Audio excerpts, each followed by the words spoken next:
The role of governments need to be focused on setting a conducive regulatory regime, for example, on education and research.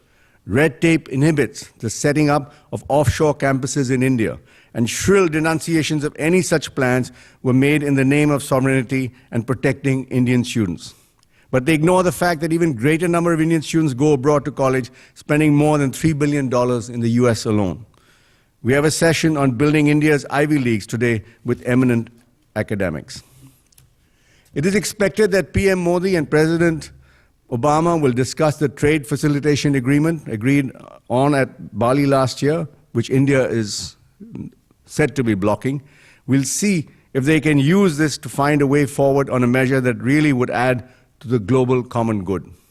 We will have later today the world-renowned expert on trade, Professor Jagdish Bhagwati, to talk about this and much more.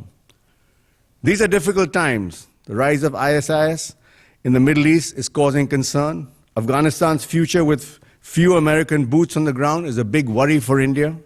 Pakistan is struggling to find its equilibrium amid the challenges of terrorism and military-backed protests against the elected government.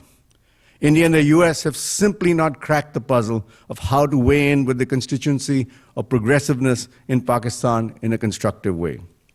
Dealing with the rise and assertiveness of China in non-adversarial manner, which should bring India and the US to the same page. The Indian Ocean is an arena where both countries operate on a shared outlook.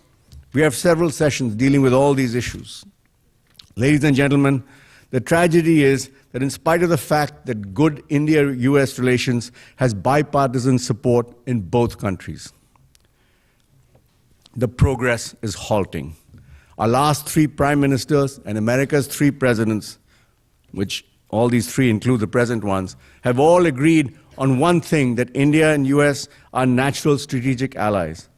But in democracies, domestic political compulsions or electoral cycles prevent full consummation of new partnerships. If you look at the current moment, we have an energetic new government in India, and the US has a president approaching the second half of his second term, with somewhat preoccupied with the Middle East. Neither of us, I believe, are ever going to be fully ready.